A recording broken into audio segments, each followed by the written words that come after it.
प्रणाम। जय श्री राम।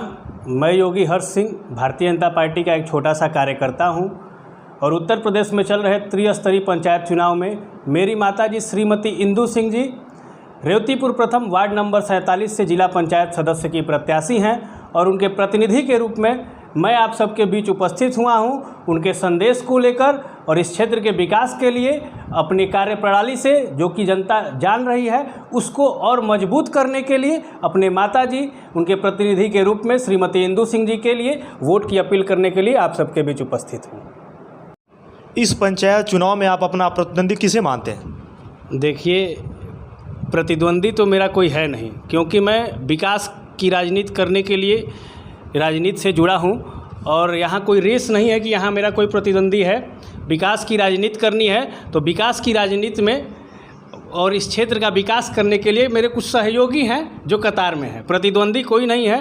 प्रतिद्वंदी वहाँ होता है कि अगर व्यक्तिगत लाभ के लिए कोई राजनीति में आया हो, उसका पेशा हो राजनीति, तो उसके लिए प्रतिद्वंदी हैं। मेरे लिए यहाँ कोई प्रतिद्वंदी नहीं है।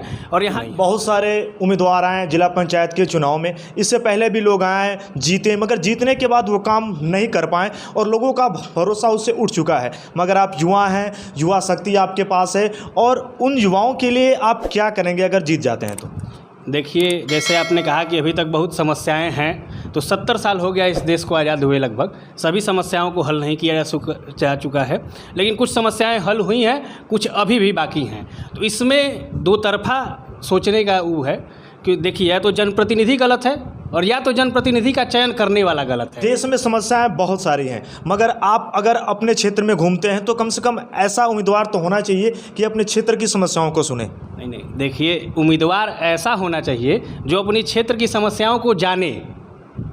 बहुत सारे ऐसे भी तो हैं उम्मीदवार की जीतने के बाद विकास का ढिढोरा पीटना और फिर जनता के बीच में न जाना। नहीं, इसके लिए आप क्या कहेंगे? नहीं, देखिए, जनता के बीच में न जाना और जनता के बीच में जाना वो तो निर्भर करता है जनता के ऊपर ना, कि आप अपना जनप्रतिनिधि चुनेंगे किसे।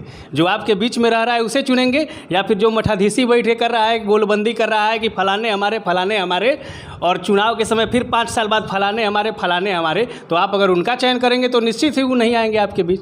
चुनना आपको उसको है जो आपके बीच में ही हो और आपके बीच में चुनाव से पहले भी रहे, चुनाव के बाद भी रहे और आगे भी जनता के बीच में बना रहे। और देखिए, जिला पंचायत का चुनाव मैं लड़ रहा हूं, तो जिला पंचायत के चुनाव का स्तर ये तो नहीं है कि मैं कह दूं कि मैं आपको रोज़गार दे दूंगा, सबको मैं यहाँ रोज़गार दे दूंगा, ये स्तर नहीं है इस चुनाव का।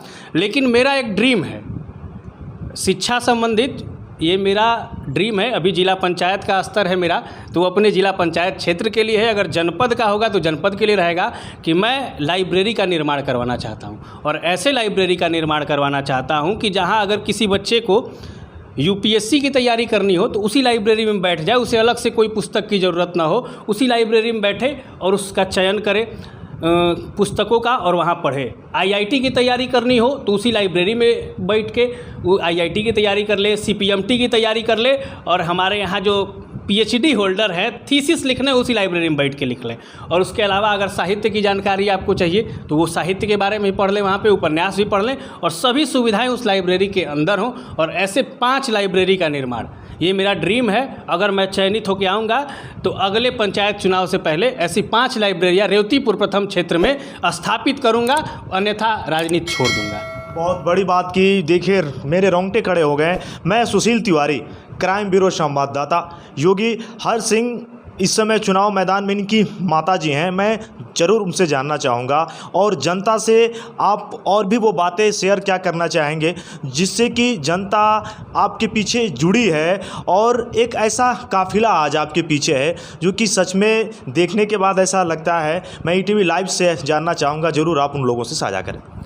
देखिए, जहाँ तक युवाओं की बात है या किसी से जुड़ने की बात है, तो आपसे लोग तभी जुड़ेंगे जब आप में कोई उम्मीद हो। और मैं सबसे बड़ा मेरा तो अगर देखें तो बेनिफिट ये है चुनाव में कि युवाओं से जब तक जुड़ने की बात अगर हम कर रहे हैं तो युवा उसी से जुड़ेगा जो उसकी समस्याओं को समझेगा, और युवा की समस्या को वही समझ सकता है जो उनके उम्र के पड़ाव में हो। तो मेरी उम्र की पड़ाव भी वही है, मैं भी उस दर्द को महसूस कर सकता हूँ, उस दंश को महसूस कर सकता हूँ जो कहीं ना कहीं हमारे युवा महसूस कर रहे हैं। तो मैंने उसे महसूस किया या करने का प्रयास किया, लोगों ने उसे पसंद किया, वो हमारे साथ हैं। और ये काफिला रुकने वाला भी नहीं है, क्योंकि मैं लगातार जो सेवा भाव है, मैं राजनीति में सेवा के लिए ही आया हूँ और निरंतर इसीलिए रहना है। ये नहीं कि आज हमारे देश में तो लोग जानते ही हैं कि 49 बरस में भी लोग युवा रहते हैं और पार्ट टाइम पॉलिटिक्स उनका चलता रहता है। तो ये पार्ट टाइम पॉलिटिक्स नहीं है, यही मेरा अब इस क्षेत्र की, अपने क्षेत्र की जनता का, इस देश की जनता का अधिक से अधिक मैं किस प्रकार सेवा कर सकता हूँ, उसके लिए ही मैं राजनीति में आया ही हूँ। समाज सेवा ही एक सिंगल मेरा एजेंडा है। इस समाज सेवा में ये नहीं है कि मेरे पास इतना पैसा है कि मैं सब कुछ बदल सकता हूँ, तो उस प्रक्रिया में जो इस देश को बेहतर बना सकती है, उस समिति का सदस्य कैसे कोई बन सकता है ताकि अपनी क्षेत्र की जनता की समस्या को उचले फोरम में पहुँचाने के लिए, इस समस्या से निचले स्तर से अवगत कराने के लिए मैं इसमें जुड़ा हुआ हूँ राजनीति से, ताकि इस निचले स्तर की समस्याओं को ऊपर ले जा सकूँ।